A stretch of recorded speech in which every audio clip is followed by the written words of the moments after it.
Hey guys, Level Cap here, and this week in gaming, DICE finally revealed the open beta for Battlefield 2042. Call of Duty Warzone is getting a major map update, Konami might be reviving their classic franchises, and much more.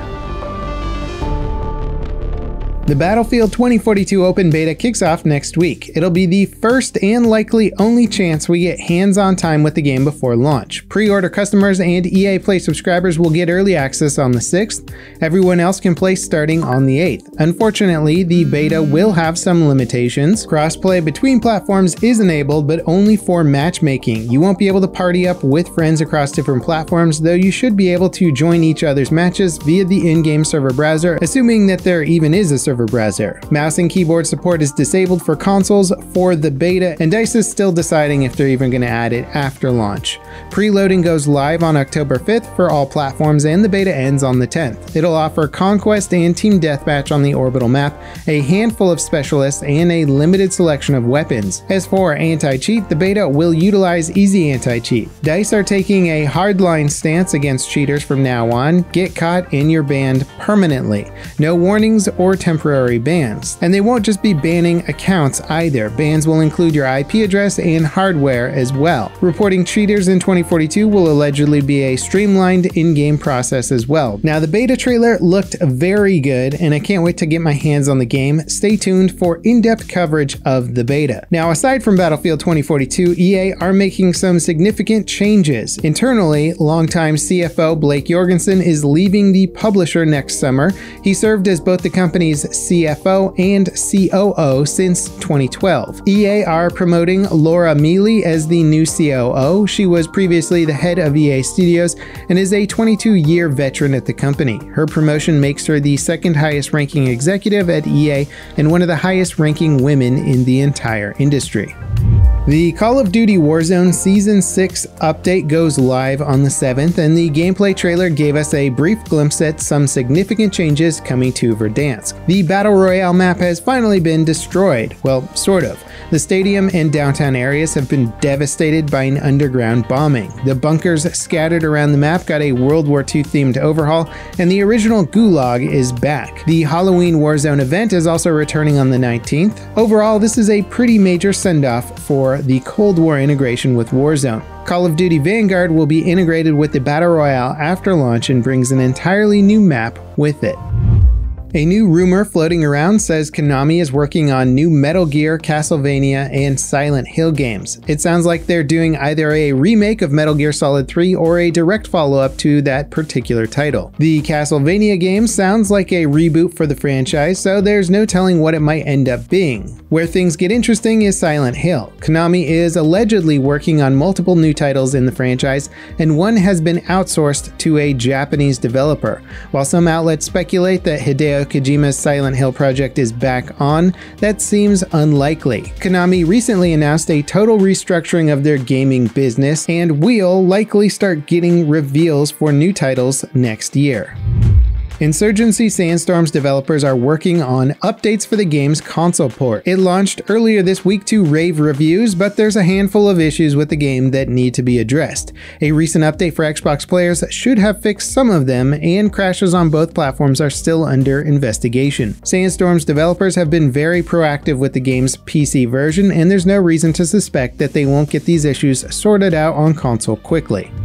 China is clamping down even more on video games. The government just issued new restrictions on how games can depict sexuality, morality, history, and religion. China's laws prohibit specific imagery like blood, skulls, anti-government sentiments, and more from games and media in general. These new restrictions are more fuel on the fire. Now, it seems unclear what kind of enforcement we can expect from the Chinese government, but it seems like any game caught breaking these rules will be officially banned. The rules go so far as to outlaw games that let players choose between being good or being evil.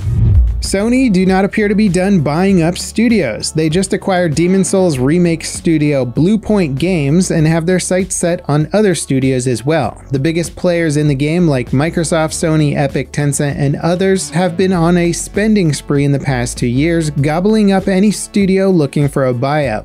And while the acquisitions are tapering off this year, it's clear the industry is consolidating around the major publishers.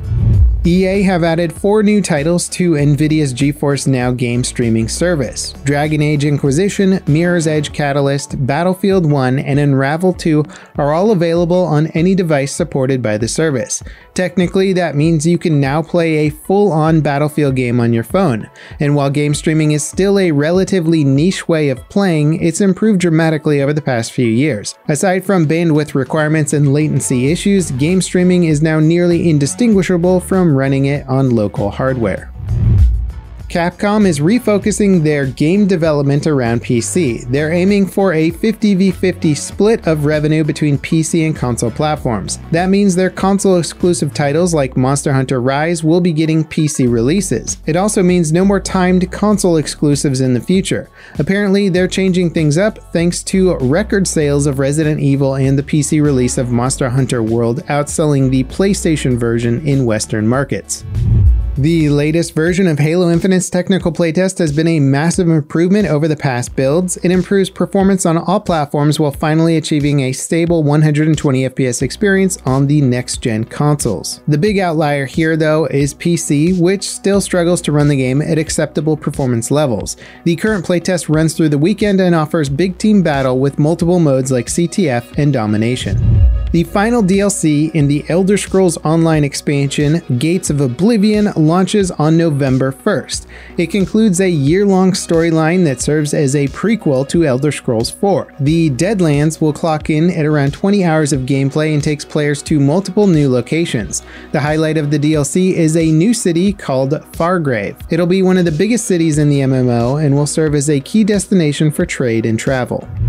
Before we get to this week's final story, I just wanted to thank you for tuning in. We appreciate your support and hope you'll stick around for future videos. Get subscribed and enable notifications to catch our next video on Monday.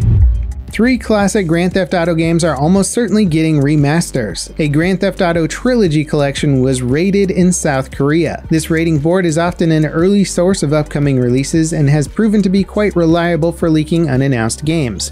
Grand Theft Auto 3, Vice City, and San Andreas are likely included in the collection. Reports suggest that all 3 games have been remade in the Unreal Engine and will launch on basically every platform under the sun. However, it doesn't sound like Rockstar are doing complete overhauls of the games. They'll feature a mix of new and old graphics with an updated UI that stays true to the original games.